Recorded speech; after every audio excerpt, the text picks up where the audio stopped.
ভাইরে ভাই, টি-20 বিশ্বকাপে সেমিফাইনালে ওঠার স্বপ্ন এখনো বেঁচে আছে পাকিস্তান ক্রিকেট দলের। হ্যাঁ, আপনারা ঠিকই শুনতেছেন, এখনো স্বপ্ন বেঁচে আছে সেমিফাইনালে ওঠার পাকিস্তান ক্রিকেট দলের। শুধু দুইটা সমীকরণ যদি পাকিস্তান মিলাইতে পারে তাহলে ইজিলি তারা যে কোনোভাবে সেমিফাইনালে উঠে যাবে টি-20 বিশ্বকাপের। কি সেই দুইটা সমীকরণ? সেই সমীকরণগুলো আমি আপনাদের মধ্যে এখনই তুলে ধরবো। তার আগে একটাই রিকোয়েস্ট, ভিডিওটা অবশ্যই শেয়ার করে দেবেন। তো এখানে বলা হচ্ছে মঙ্গলবার পাকিস্তানকে 2 উইকেটে হারিয়ে প্রথম দল হিসেবে সেমিফাইনাল নিশ্চিত করলো ইংল্যান্ড। সেটা আপনারা সবাই জানেন। সুপার 8-এ টানা 2 জয়ে 4 পয়েন্ট নিয়ে 2 নম্বর গ্রুপে শীর্ষে আছে ইংল্যান্ড। 2 ম্যাচে 1 পয়েন্ট নিয়ে তৃতীয় স্থানে আছে পাকিস্তান। প্রথম ম্যাচ বৃষ্টির কারণে পয়েন্ট ভাগাভাগি করা। নিউজিল্যান্ড 1 পয়েন্ট নিয়ে নেট রান রেটে এগিয়ে দ্বিতীয় স্থানে।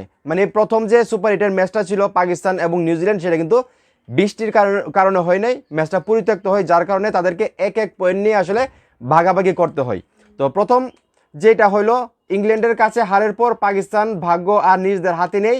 সেমিফাইনালে উঠতে হলে তাদের তাকিয়ে থাকতে হবে নিউজিল্যান্ডের ফলের দিকে, পাশাপাশি নিজের শেষ ম্যাচও জিততে হবে। নিউজিল্যান্ডের 2টা ম্যাচ আছে, একটা হলো ইংল্যান্ডের সঙ্গে এবং আরেকটা হলো শ্রীলঙ্কার সঙ্গে। সেই ম্যাচগুলো যদি আসলে নিউজিল্যান্ড হেরে যায় এবং পাকিস্তানের একটা ম্যাচ আছে শ্রীলঙ্কার সঙ্গে, তারা যদি সেই ম্যাচটা জিতে যায় তাহলে কিন্তু পাকিস্তান ইজিলি সেমিফাইনালে উঠবে। তো আমি সমীকরণগুলো বলতেছি। প্রথম সমীকরণ অনুযায়ী নিউজিল্যান্ড যদি তাদের বাকি 2 ম্যাচ শ্রীলঙ্কা ও নিউজিল্যান্ডের বিপক্ষে 2টিতেই হারে, আমি যেটা বললাম, এবং পাকিস্তান শেষ ম্যাচে শ্রীলঙ্কার কাছে জিতে, তাহলে 3 পয়েন্ট নিয়ে সেমিফাইনালে উঠবে পাকিস্তান। সেক্ষেত্রে 6 পয়েন্ট নিয়ে শীর্ষে থাকবে ইংল্যান্ড। এটা হলো প্রথম সমীকরণ। তো দ্বিতীয় সমীকরণে বলতেছে নিউজিল্যান্ড যদি বাকি 2 ম্যাচের একটিতে জয় পায় তাহলে পাকিস্তান বড় ব্যবধানে শ্রীলঙ্কাকে হারাতে হবে। তো দ্বিতীয় সমীকরণটা আমার কাছে তেরকম একটা ভালো লাগতেছে না, কারণ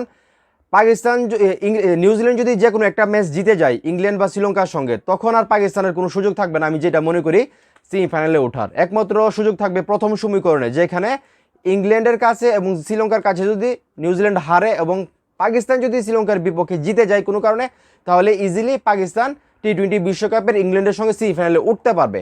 আদারওয়াইজ উঠতে পারবে না, আমি যেটা মনে করি। কারণ নিউজিল্যান্ড যদি একটা ম্যাচও জিতে ফেলে তাহলে চোখ বন্ধ করে নিউজিল্যান্ডই আসলে সেমিফাইনালে উঠবে, আমার যেটা মনে হইতেছে। তো এখন এই মুহূর্তে যারা আমার এই ভিডিও দেখছেন, এই যে 2টা সমীকরণ, আপনাদের কি মনে হয় এই সমীকরণের মার পেছে পাকিস্তান ক্রিকেট দল টি-20 বিশ্বকাপের সেমিফাইনালে উঠতে পারবে নাকি নিউজিল্যান্ড উঠবে? আপনাদের কি মনে হয় সেটা অবশ্যই কমেন্ট করে জানাবেন। ভিডিওটা ভালো লাগলে অবশ্যই শেয়ার করবেন।